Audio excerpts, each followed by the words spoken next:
Well, the attorney for a young woman killed on a BART station platform claims tonight the whole thing could have been avoided. John Lee Cowell is charged with killing Nia Wilson last month. There may have been warnings about his dangerous behavior before the young woman died.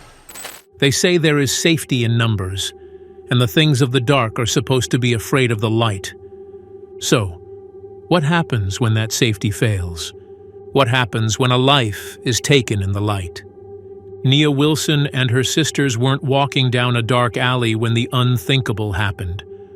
They were right where they should have been safe. They thought they were, and they were wrong. On the evening of July 22, 2018, Oakland's MacArthur BART station was teeming with commuters, their footsteps echoing against the cold concrete floors. It was a regular Sunday night, until it wasn't. Amid the familiar hum of trains arriving and departing, a sinister act unfolded, one that would shatter a family and send shockwaves through the entire nation. Nia Wilson, an 18-year-old with a radiant smile and dreams bigger than life, was with her two sisters, Latifah and Tashia. They had spent the evening together, laughing, bonding, and enjoying each other's company. They were on their way home, tired but happy, oblivious to the shadow lurking among the crowd. It was supposed to be just another uneventful trip back home. Nia Wilson was born on November 1, 1999, in Oakland, California, to proud parents who always described her as the light of their lives. From an early age, Nia exhibited a natural talent for creativity. Whether singing, dancing, or cheerleading, she had a magnetic presence that drew people to her. By age 5, Nia was already the star of her local dance recitals, performing with confidence and grace far beyond her years. Her parents fondly recalled how she would practice her routines for hours in the living room, her laughter filling the house as she perfected each step. In elementary school, Nia's teachers recognized her as a bright and compassionate student. She was the kind of child who would go out of her way to help a classmate in need, often giving up her recess time to tutor peers struggling with their homework. Her empathy and kindness set her apart, earning her the admiration of her teachers and classmates. Nia's passion for the arts grew stronger as she entered her teenage years. She became a dedicated member of her high school's cheerleading team, where her energy and spirit made her a natural leader. Her coaches often spoke of her determination, noting how she would push herself and her teammates to be their best, even during the most demanding practices. Nia also had a love for music that was deeply rooted in her identity. She and her cousins formed a rap group called Girls in the Hood, where they wrote and performed original songs inspired by their experiences growing up in Oakland. Music became an outlet for Nia to express herself, and her lyrics often reflected her dreams of a brighter future for herself and her community. Beyond her artistic pursuits, Nia was deeply committed to her family. She shared a special bond with her sisters, Latifah and Tashia, who were more than just siblings. They were her best friends. The trio was inseparable, often seen laughing and joking together, their love for each other evident to everyone around them. Nia's parents frequently described her as the glue that held their family together, a role she embraced wholeheartedly. Nia's aspirations extended far beyond her immediate surroundings. She dreamed of one day opening her own dance studio, where she could mentor young girls and inspire them to chase their dreams. Her family often spoke of her vision, recalling how she would excitedly sketch out plans for her studio, complete with colorful murals and a space for community events. Nia wanted to make a difference, and she was determined to use her talents to uplift others. But Nia's life was not without its challenges. Growing up in Oakland, she witnessed the struggles that many in her community faced, from systemic inequality to violence. Yet she refused to let these challenges define her. Instead, they fueled her determination to create a better future, not just for herself, but for those around her. Her resilience and optimism became a source of inspiration for everyone who knew her. By the time she turned 18, Nia had already accomplished so much, but she was just getting started. She had recently graduated from high school and was exploring her next steps, considering higher education and furthering her music career. Her future looked bright, but that light would be snuffed out by a creeping darkness. The Wilson sisters stepped off the train as it screeched to a halt at the MacArthur station, chatting and joking as they walked toward the exit. Unknown to them, they were being stalked. The man's gaze was cold, predatory, filled with a darkness that no one could have anticipated. I intended to play the video to demonstrate. He started screaming, yelling, cussing at me, telling me that I knew he was innocent, and Surveillance footage captured the methodical and chilling approach. The cameras revealed the individual trailing the Wilson sisters from the moment they exited the train. Every movement was deliberate, blending seamlessly with the bustling crowd, making it almost impossible for anyone to notice his sinister intentions. As Nia, Latifah, and Tashia walked toward the station's exit, the footage showed the figure closing the gap. And then, in an instant, a knife was pulled from a pocket and lunged toward Nia without hesitation. The blade slashed her throat in one swift, brutal motion before Latifah could react. The attacker turned the blade on her, stabbing her in the neck. Nia staggered before collapsing onto the platform, her hands instinctively clutching at her neck as blood poured onto the cold concrete. Latifah stumbled backwards, her screams piercing the chaos. As she tried to reach her sister, makes it clear he had a plan to attack and escape, even having a backup outfit to change into afterwards. the scene was a blur of panic and horror. Passengers froze in shock, some dropping their belongings as they turned to run. Others stood rooted in place, their faces etched with terror. Unfazed by the commotion, the attacker casually turned and walked away, disappearing into the crowd as if nothing had happened. Dumping his clothes and backpack, he changed into a backup outfit before getting on a bus from the vicinity of the crime. The surveillance footage captured it all: the intent, the violence, and the chilling premeditation, providing investigators with a harrowing, moment-by-moment account of the attack. Tashia, frozen in shock, could only watch as her sisters were attacked. Latifah, despite her injuries, managed to stagger toward Nia, desperately trying to stop the bleeding. The entire platform erupted in panic. Some passengers ran for safety, while others stood paralyzed, unable to comprehend what had just happened. I'm just trying to figure out, like, do I know him from somewhere? Did we have an interaction with him in any way, shape, or form? Because who is this? And why did he target us? I just felt like rage. While others stood paralyzed, unable to comprehend what had just happened. By the time first responders arrived, it was too late for Nia. Her vibrant life had been extinguished in a senseless act of violence. Latifah was rushed to the hospital, her wounds critical, but not fatal. Tashia, unharmed physically, was left grappling with the trauma of witnessing the brutal attack on her sisters. The police quickly launched a manhunt for a suspect. Surveillance footage from the BART station captured a white male fleeing the scene, calmly discarding his weapon and clothing as he vanished into the night. The footage was haunting. His expression betrayed no remorse, no panic, just a chilling detachment.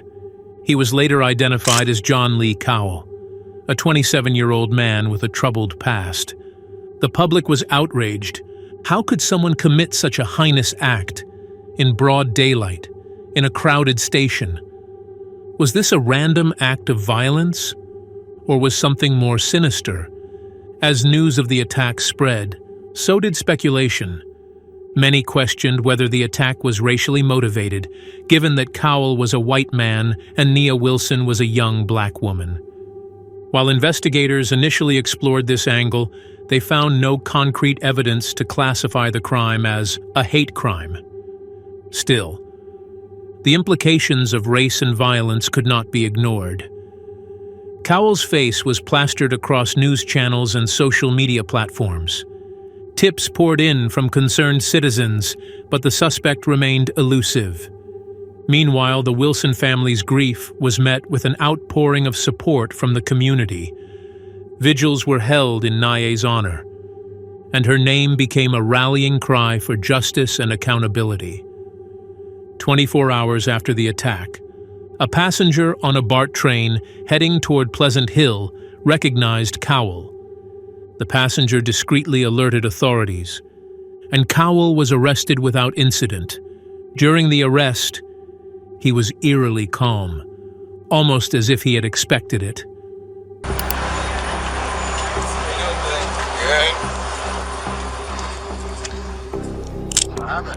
See you in a minute. What's your name, sir? John Cowell. As investigators delved into Cowell's background, a troubling picture emerged. He had a long history of mental illness, including diagnoses of schizophrenia and bipolar disorder.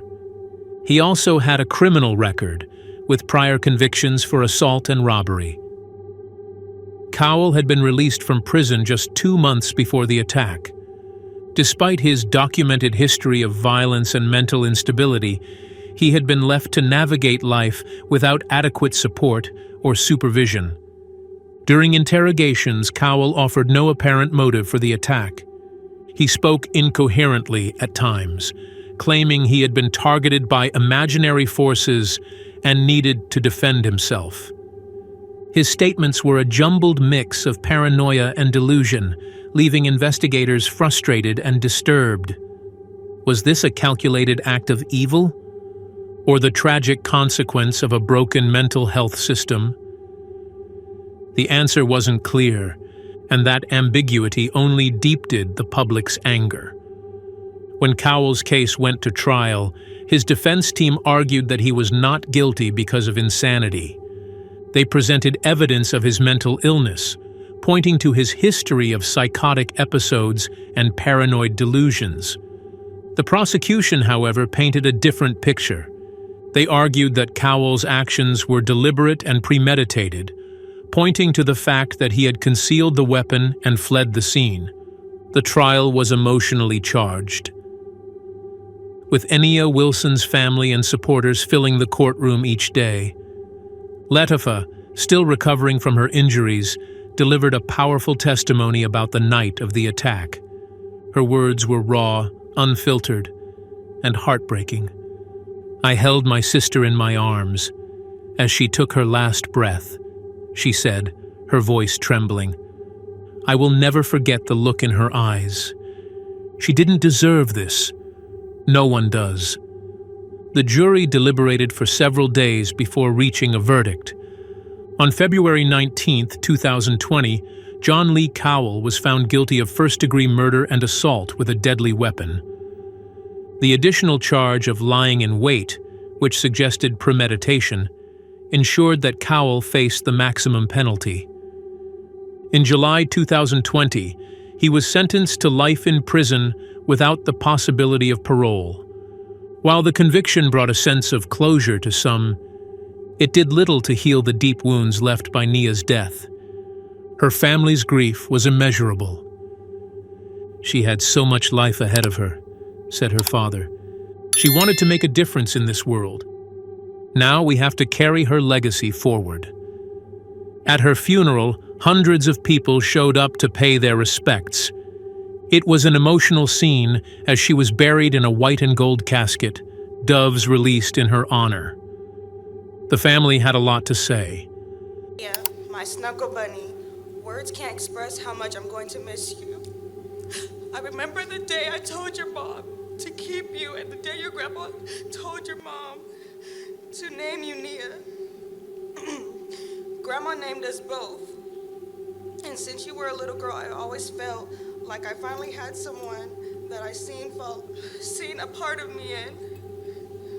And as time passed, it was only obvious. Nia, I loved you and cared for you like you were my own. The community's response to Nia's death was profound. Protests, vigils, and rallies were held across the country, calling attention to the systemic issues that contributed to the tragedy. High-profile figures like actress Anne Hathaway and musician Kalani used their platforms to demand justice and shine a spotlight on the violence faced by Black women. Hathaway's impassioned social media post calling for an end to systemic racism and Kalani's tribute at a live performance were powerful reminders of Nia's impact. Basketball star Steph Curry also spoke out during a high school showcase, raising over $20,000 for Nia's family. These voices amplified the movement, with activists demanding better safety measures on public transit, improved mental health care, and greater protections for Black women. Months after Cowell's conviction, a chilling discovery was made during a routine audit of BART's security protocols. An internal report revealed that Cowell had been flagged as a person of concern multiple times in the weeks leading up to the attack. He had been seen behaving erratically on BART trains, intimidating passengers, and even brandishing a weapon on one occasion. Despite these reports, no action had been taken to intervene or remove him from the system. The revelation sent shockwaves through the community. How could such warnings have been ignored? Could Nia's death have been prevented? The Wilson family, already grappling with unimaginable loss, now faced the devastating realization that systemic failures had played a role in their tragedy. The discovery prompted a wave of resignations within BART's leadership and significant changes to the agency's safety policies. But for Nia's family, it was too little, too late. The damage had been done, and no amount of policy reform could bring her back. The Nia Wilson case is a heartbreaking reminder of the fragility of life and the far-reaching consequences of systemic failures. It's a story of loss, resilience, and the enduring fight for justice. Nia's name is now a symbol of hope and change, inspiring countless others to advocate for a better, safer, and more equitable world.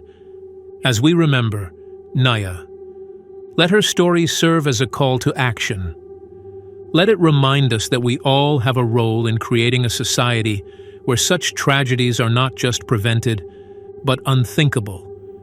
We encourage you to continue this conversation by sharing Nia's story and advocating for community change. Let her legacy inspire action, and let her name remind us of the importance of protecting one another.